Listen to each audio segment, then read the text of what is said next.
एक जीप फूकी गई है, 10 गाड़ियां जलाई गई हैं, 3 जेसीबी तोड़ी गई है, एक जेसीबी जला डाली है। आंसू गैस के गोले पुलिस को दागने पड़े ताकि स्थिति को नियंत्रण में किया जाए।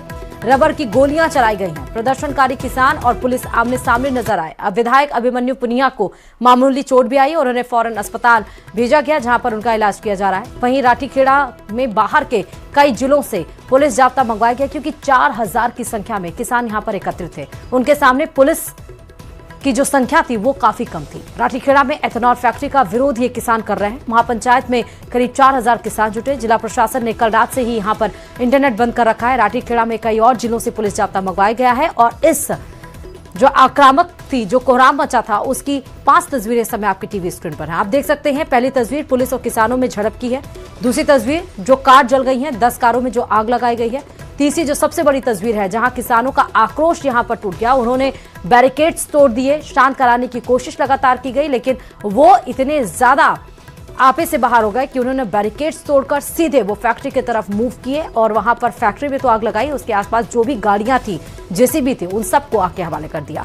चौथी तस्वीर, वाहनों में तोड़फोड़ और फिर लगाई गई आग। पुलिस ने लाठीचार्ज किया। ज्यादा जानकारी के साथ संवाददाता राजू एक बार हमसे फिर से जुड़ चुके हैं। राजू, अभी बताइए अपडेट्स, स्थिति पर क्या है? जी बिल्कुल, फिलहाल तो जो राठीखेड़ा है, जहां पर ये आगजनी हुई, गाड़ियों को आग लगाई गई, पुलिस प्रशासन के आला अधिकारी, जिला कलेक्टर, पुलिस अधीक्षक और पूरा पुलिस जाब्ता जो टिब्बी और राठीखेड़ा 2 जगह तैनात किया गया था, क्योंकि महापंचायत टिब्बी में थी। फिलहाल पूरा का पूरा पुलिस जाब्ता टिब्बी से भी राठीखेड़ा डाइवर्ट कर दिया गया है। पूरा पुलिस जाब्ता जो है फैक्ट्री स्थल पर ही मौजूद है। किसानों की जहां तक बात है तो काफी संख्या में, अधिकतर संख्या में कहें तो किसान वहां से चले गए हैं। कुछ किसान वहां मौजूद है। फिलहाल शांति है। हालांकि करीब 1 घंटा पहले तक तो वहां पर जो है लाठीचार्ज के बाद में जो आंसू गैस के गोले छोड़े जा रहे थे या रबड़ की गोलियां चलाकर स्थिति को कंट्रोल करने का प्रयास एक बार पुलिस द्वारा किया जा रहा था। फिलहाल शांति है। पुलिस प्रशासन के आला अधिकारी जो है पूरी तरह से डैमेज कंट्रोल में लगे हैं। मामले को जो है शांत करने का प्रयास किया जा रहा है। किसानों से भी बात की जा रही है, समझाइश की जा रही है और पुलिस प्रशासन के अधिकारियों का यही कहना है कि जो भी आंदोलन था उसको, चूंकि 1.5 साल से किसान आंदोलन कर रहे हैं, उनका ये कहना है कि फैक्ट्री से प्रदूषण फैलेगा। तो पुलिस प्रशासन के आला अधिकारी है, उनका ये कहना है कि जो आंदोलन है उसको शांतिप्रिय तरीके से किया जाना था और कहीं ना कहीं हम कह सकते हैं कि पुलिस जाब्ता जो है नाकाफी था, काफी संख्या में कम था, किसान ज्यादा थे, तो पुलिस जो है किसानों को रोक नहीं सकी। और दूसरी तरफ जो किसान है उसके अंदर भी कुछ ऐसे लोग थे कि जिन्होंने महापंचायत बुलाई थी, उनके शायद वो कंट्रोल में नहीं रहे होंगे, माहौल बिगड़ गया, गाड़ियां जला दी गई, जेसीबी तोड़ दी गई। पुलिस कर्मियों का ये कहना है कि हम पर भी हमले का प्रयास किया गया। बचाव में पुलिस ने लाठीचार्ज भी किया है, आंसू गैस के गोले छोड़े हैं, रबड़ की गोलियों को हवा में चलाया गया है। 2-3 जनों के मामूली चोट बताई जा रही है, जिसमें जो क्षेत्रीय विधायक है और युवा कांग्रेस प्रदेश अध्यक्ष अभिमन्यु पुनिया भी है, उनको भी मामूली चोट आई है। फिलहाल एक बार माहौल शांत है। पुलिस प्रशासन के आला अधिकारी जो है मामले को शांत करने के प्रयास में जुटे हुए हैं और माहौल को देखते हुए बाहर के कई जिलों से और पुलिस जाब्ता यहाँ मंगाया जा रहा है, जो थोड़ी देर में यहाँ डिप्लॉय कर दिया जाएगा। और इसके बाद में अब आगे कल क्या होता है, किसान कल क्या रणनीति बनाते हैं, यह आगे की बात पर निर्भर रहेगा। फिलहाल जो है इंटरनेट, चूंकि जो आज तक बंद किया गया था, संभावना है कि इंटरनेट को आगे भी कल तक या 1-2 दिन और बंद रखा जा सकता है। और दूसरी तरफ जो नेट बंद है, चूंकि आज महापंचायत थी तो टिब्बी के अधिकतर बाजार भी बंद थे, व्यापारियों का भी महापंचायत को समर्थन था और चूंकि व्यापारी वर्ग ये भी कह रहे हैं कि बार बार मैं आपको रोकना चाहूंगी। हमारे साथ फोन लाइन पे पीसीसी चीफ गोविंद सिंह डोटासरा जी जुड़ चुके हैं। डोटासरा जी, आज जो टिब्बी में हालात बिगड़े हैं, किसानों ने जिस तरह से उग्र प्रदर्शन किया, क्या कहना है आपका इस पे? घटना दुर्भाग्यपूर्ण है जी। ऐसा नहीं होना चाहिए। सरकार को किसानों की वाजिब मांगों को सुनना चाहिए, लेकिन बीजेपी का एक ही एजेंडा है कि किसान को ज्यादा से ज्यादा प्रताड़ित करो, परेशान करो। 11 साल से किसानों को कभी ये डबल इंजन की सरकारें जो है आतंकवादी कहते हैं, कभी चोर कहते हैं, कभी लुटेरे कहते हैं, कभी शराबी कहते हैं। और इस 2 साल में तो इस पर्ची ने जो है वो गजब ही कर दिया। किसी की नहीं सुन रहे हैं। किसानों की जब वाजिब समस्या है तो उसको सुनकर के समाधान करना सरकार की ड्यूटी में आता है और वार्ता करके किसानों को संतुष्ट करना चाहिए। ये तो लाठियां बरसा रहे हैं, कोई आ जाए, कोई किसान कोई आंदोलन करे नहीं, कोई भी वर्ग कोई अपनी बात करे नहीं, सुनने वाला इनमें कोई है नहीं, जवाब देने वाला है नहीं। गृह मंत्री मुख्यमंत्री जी हैं, आज तक किसी अधिकारियों के साथ, डीजीपी के साथ में कभी लॉ एंड ऑर्डर को लेकर के अगर इन्होंने कोई बात की हो, कोई निर्देश दिए हों, केवल फोटो खिंचाने में व्यस्त रहते हैं, भाषण देते हैं, भ्रमित करते रहते हैं। तो ऐसे हालात राजस्थान में नहीं बनने चाहिए और मैं समझता हूं कि किसानों को इनको सुन करके उनकी वाजिब समस्या का समाधान करना चाहिए, जो ये नहीं कर पाए हैं। तो निश्चित रूप से ऐसी जो घटनाएं हैं वो बहुत ही तकलीफ देती हैं, क्योंकि देखिए हमारे एक एमएलए भी घायल हुए हैं, किसान भी घायल हुए हैं। हो सकता है कि इसके अंदर जो है वो सरकारी संपत्तियों का भी नुकसान हुआ है। तो ये सारी ही चीजें सरकार को रोकनी चाहिए, सरकार को कंट्रोल करना चाहिए, लेकिन लॉ एंड ऑर्डर इन सरकार की प्राथमिकता में है ही नहीं। ये तो बाहर से विदेशी लोगों प्रवासियों को बुला रहे हैं, ये कर रहे हैं, खर्चे कर रहे हैं दुनिया भर के, और किसान को किसान सम्मान निधि के नाम से बरगला रहे हैं, उनको कोई पैसे नहीं दे रहे हैं, बीमा उनको मिल नहीं रहा, खाद उनको मिल नहीं रही, बीज उनको मिल नहीं रहा। तो कहाँ जाए किसान? सरकार से ही तो अपनी मांग करेगा, सरकार सुनने को तैयार नहीं है। तो गोविंद जी, यहाँ पर तो बातचीत हुई है, ये बताया भी जा रहा है कि जो एथेनॉल फैक्ट्री लगाई जा रही है उससे कोई भी पर्यावरणीय जो समस्याएं हैं वो पैदा नहीं होंगी, स्वास्थ्य संबंधी समस्याएं नहीं पैदा होंगी, और एशिया का सबसे बड़ा प्रोजेक्ट है, 400 करोड़ लगे हैं, विकास की दृष्टि से बहुत महत्वपूर्ण। हम कोई प्रोजेक्ट के खिलाफ नहीं है, हम किसी व्यापार के किसी भी प्रोजेक्ट के खिलाफ नहीं है, लेकिन अगर कोई समस्या है तो उस समस्या का समाधान सरकार को उचित समय के ऊपर सुन करके उस समस्या का समाधान करना चाहिए। हम किसी के खिलाफ की बात ही नहीं कर रहे हैं। हम कब कह रहे हैं कि ये फैक्ट्री नहीं लगनी चाहिए या फैक्ट्री नहीं चलनी? यहाँ पर किसान है कि एथेनॉल फैक्ट्री नहीं लगानी चाहिए, वो अपनी समस्याएं बता रहे हैं जी।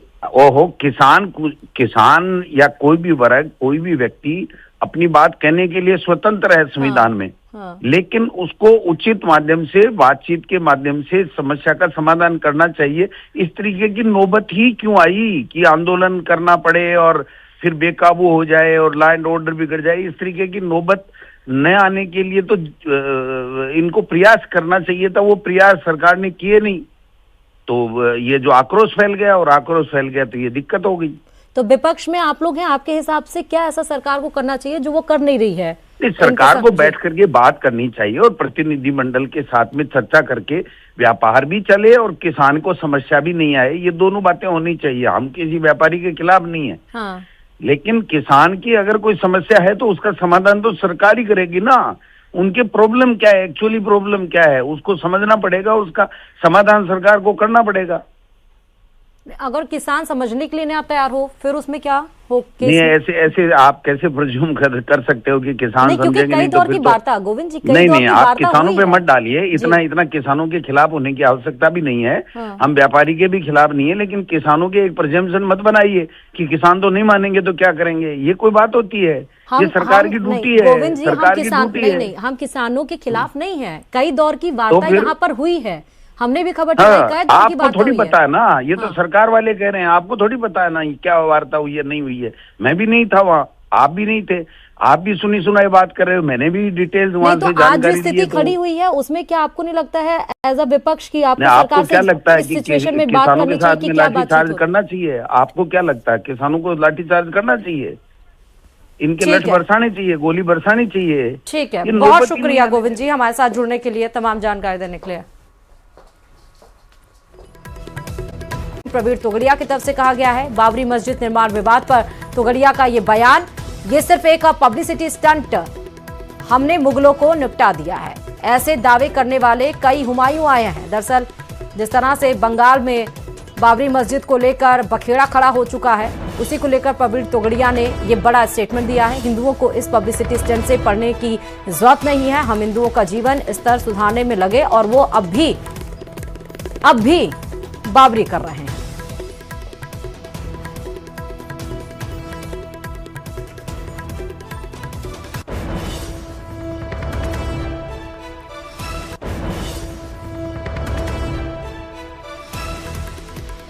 पब्लिसिटी स्टंट है, हमने मुगलों को निपटा दिया।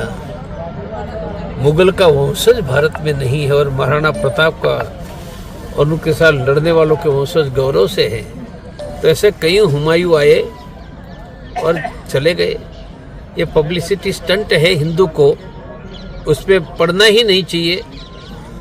हम तो देखो हिंदुओं को बड़ा घर, शिक्षा, स्वास्थ्य, रोजगार, फसल के दाम में लग गए और वह बाबरी कर रहे हैं, भूखे मरेंगे। 20 दुकानों और मकान को ध्वस्त कर दिया है। रास्ते में पक्के अतिक्रमण को भी तोड़ा गया है। तहसील से स्कूल तक रोड बननी है और उसको लेकर ही अतिक्रमण की कार्रवाई की गई है। सड़क निर्माण के लिए यहां पर 1,45,00,000 रुपए खर्च होंगे और आप देखिए जो भी अवैध अतिक्रमण है यहां पर उन सबको ध्वस्त किया गया।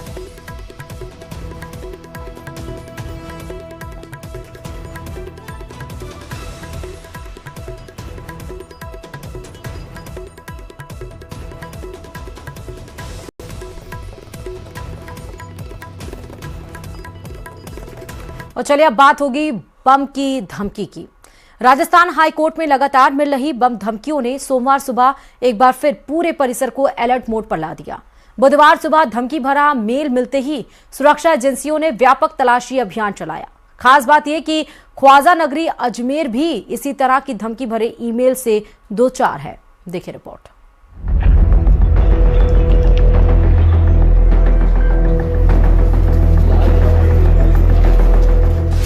बार बार मिल रही धमकियों ने किया हल्का। न्यायिक कार्यवाही में पैदा किया जा रहा व्यवधान, संगठित गिरोह की हरकत या साजिश का हिस्सा? आखिर क्या है लगातार मिल रही धमकियों का किस्सा? राजस्थान हाईकोर्ट में आज लगातार 5वीं बार बम की धमकी मिली। इस धमकी के बाद में एक बार फिर वैसा ही माहौल हो गया। पूरे हाईकोर्ट का सर्च किया गया और तमाम इलाके को जांचने के बाद में यहाँ पर एक तरह से फिर पूरी जांच की गई। सुबह करीब 9:26 पर यह मेल हाईकोर्ट प्रशासन के पास पहुंचा, जिसके बाद तुरंत एटीएस, पुलिस और सुरक्षा एजेंसियां अलर्ट हो गईं। एहतियातन पूरे परिसर को खाली करवाया गया। सत्यमेव जयते भवन समेत सभी हिस्सों में सर्च ऑपरेशन चलाया गया। एटीएस की टीम ने पूरे परिसर की बारीकी से जांच की। रात की बात यह रही कि कोई संदिग्ध चीज नहीं मिली। 3-4 रेगुलर मेल आ रहा है थ्रेटिंग का। इसके प्रोटोकॉल को देखते हुए हमने कंप्लीट इसकी जांच करवाई है। बीडीएस एंड जो हमारी टेक्निकल टीम से इस प्रकार का वो जो मेल दिया उस प्रकार की कोई संदिग्ध या वस्तु या संदिग्ध चीज नहीं मिली है। हैरानी की बात है कि राजस्थान हाईकोर्ट को ऐसी धमकी पहले भी मिलती रही है। 6 हफ्तों में 5वीं बार मिली धमकी। पहली धमकी 31 अक्टूबर को, दूसरी धमकी इसी साल 5 दिसंबर, तीसरी धमकी 8 दिसंबर को, चौथी धमकी 9 दिसंबर को, 5वीं धमकी 10 दिसंबर को। लंबी जांच के बाद किसी प्रकार की संदिग्ध वस्तु नहीं मिली और परिसर को सुरक्षित घोषित किया गया। इसके बाद करीब 11:30 बजे सभी अदालतों में कार्यवाही दोबारा शुरू हो सकी। सभी जज, वकील, कर्मचारी और फरियादी सुरक्षा कारणों के चलते बाहर रहे। सब लोग परेशान हैं, तमाम तरह के लोग परेशान हैं। क्लाइंट्स परेशान हैं, वकील परेशान है, जजेस परेशान हैं। और हैरत की बात यह है कि स्टेट गवर्नमेंट या एजेंसी ये मालूम नहीं कर पा रही कि ये कहाँ से आ रहा है, किस तरह को कौन कर रहा है इसको, और कब तक इससे ऐसा चलता रहेगा। कोई सिक्योरिटी के ऊपर भी कोई सिस्टम अब नहीं हुआ है। 5 बार का थ्रेट आने के बाद में भी हाईकोर्ट की सिक्योरिटी जैसे चल रही थी वही है, कोई चेंजेस उसमें नहीं आए हैं। हाईकोर्ट बार एसोसिएशन के चुनाव 11 दिसंबर को होने हैं। वकीलों के बीच चर्चा है कि कहीं चुनावी माहौल के बीच इस तरह की धमकियां माहौल बिगाड़ने के लिए तो नहीं भेजी जा रही हैं। लगातार मिल रही धमकियों ने प्रशासन की चिंता बढ़ा दी है और साइबर सेल भी मेल के स्रोत का पता लगाने में जुट गई है। लगातार मिल रहे इन फर्जी मेलों ने अदालत की सुरक्षा व्यवस्थाओं पर गंभीर सवाल खड़े कर दिए हैं। सरकार हर चीज पे तो एक्शन ले लेती है कि किसी ने किसी के खिलाफ कुछ बयान दिया तो फौरन शक के बिना पे उसे उठा लिया जाता है, लेकिन ये ईमेल कहां से आ रहा है ये ट्रेस अभी तक नहीं हो पा रहा है। तस्वीरें अजमेर की हैं। बुधवार सुबह एक और धमकी भरा ईमेल मिला। मेल में कलेक्ट्रेट परिसर और दरगाह को उड़ाने की धमकी थी। धमकी मिलते ही कलेक्ट्रेट में पुलिस जाब्ता पहुंच गया और थोड़ी ही देर में बम निरोधक दस्ता और डॉग स्क्वाड भी मौके पर बुला लिए गए।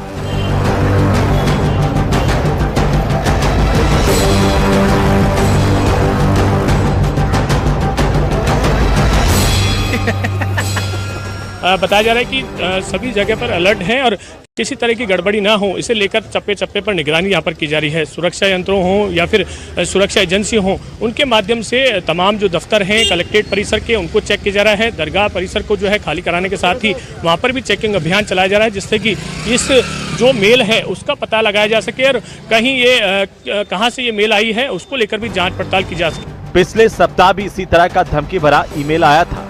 इसके बावजूद प्रशासन कोई जोखिम नहीं लेना चाहता। फिलहाल दोनों जगहों पर सुरक्षा कड़ी कर दी गई है। हमें सूचना मिली है कि हमारे जिला कलेक्ट्रेट अजमेर और दरगाह परिसर में कहीं भी 4 RDX लगाने की सूचना है। तो उस सूचना के मुताबिक हमने जैसे ही पता लगा तुरंत हमारा जो इंटेलिजेंस और पुलिस विभाग एक्टिव हो गया और उसकी जांच कर रहे हैं। हमने डॉग स्क्वाड वगैरह सारे बुला लिए। दोनों घटनाओं ने पुलिस और प्रशासन को फिर से सतर्क कर दिया है।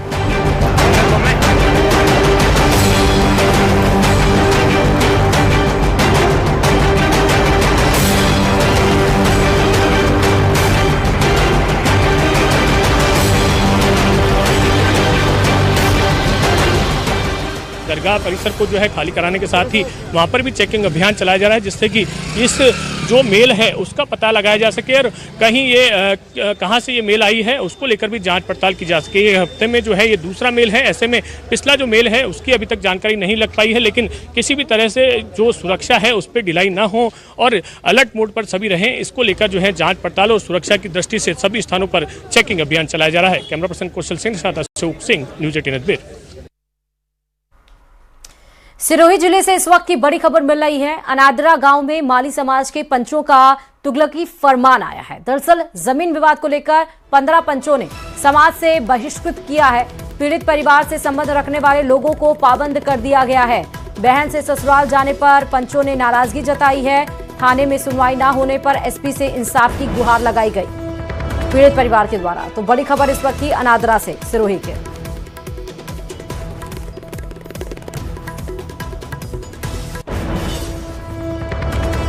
करौली की टोडा भीम से भी बड़ी खबर है। अवैध पैथोलॉजी लैब और 5 सेंटर्स पर छापेमारी की कार्रवाई सामने आई। बालाजी राज एक्सरे गणेश राधाकृष्ण सेंटर के संचालक फरार हुए हैं। 2 झोलाछाप गुरुदयाल और शौकीन खान का अवैध इलाज जो चल रहा था धरने से वो बंद कर दिया गया। प्रशांत लैब में दस्तावेजों की कमी पर CMHO का एक्शन देखने को मिला। बिना अनुमोदन संचालित संस्थानों पर कठोर कार्रवाई की जाएगी, ये CMHO ने कहा है। उप जिला अस्पताल निरीक्षण में सेवा गुणवत्ता सुधार के निर्देश भी दिए गए हैं।